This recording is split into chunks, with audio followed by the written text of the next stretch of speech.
Alright, ladies and gentlemen, we're going to start painting this. So I added my base layers first. What I want to tell you about base layers is you always want to do those first. Because then if you try to paint these little squares first and then go back in and put your base around it, it ruins them and you have to repaint them again anyway. So start with all your backgrounds first and then add your detail. If you're painting white, you have to use white paint instead of leaving the flowers showing, because it gives you an equal, like, soft surface as the other ones. They're very paintable. This paint right here, all these layers, you can't just paint them and get them as dark as you want. As you paint, it reactivates the salt or the flour and it gets really, really gooey, like almost gel. So what you need to do is you need to paint a layer and let it dry. Before you go to your next layer, one layer has to dry. So if I were to go like this and just keep painting like crazy so I can get inside all the little crevices, then all this starts turning into like a gel and it messes up. So you literally just need to paint it without going a whole bunch and let it dry and then add your second layer, or else it's going to really mess up. So please do that one at a time, each color. I wanted to show you on these painted ones, I don't like these colors. If you look at a Jimmy Cantrell, his are not so like stark like this. They're a little bit different. I added these base colors so I could do stuff like this, where I make my own color.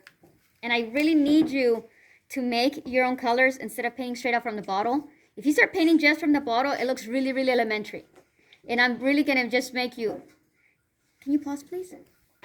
Okay, sorry. So I went ahead and added this. That's not the color I want. That's just the color I want inside the cracks, the crevices. So I took my red, added some white, added a little bit of brown to create this more skin tone color that I want. And I'm going to go ahead and just paint that right on top. It paints really easy now because it has a full layer of that color. I'm going to take one of my clean, really small brushes, and I'm just going to brush right inside my other one. And it should be a clean brush, and I'm cleaning it on my hand. I should be cleaning it on a wet paper towel. And I can still keep my lines. So that's what I'm going to do. I added that base color for my lines inside.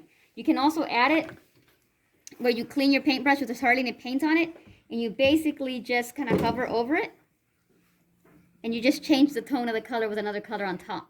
So if I use a different blue on here, look like really rich blues. Or if I put regular green on here, it looks pretty nice. So think about that. Straight lines, what I was talking about in the video, is that you don't want to try to paint them with the front of the brush like this.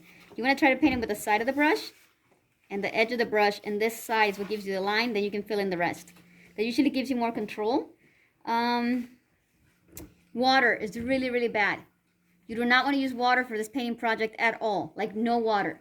The only water you need is to clean your brush, and then you wipe off your brush with a paper towel. Then you can go ahead and paint. If you start adding water to this, it messes up your whole project. So no water at all except to clean the brush. Then you wipe it clean before you start.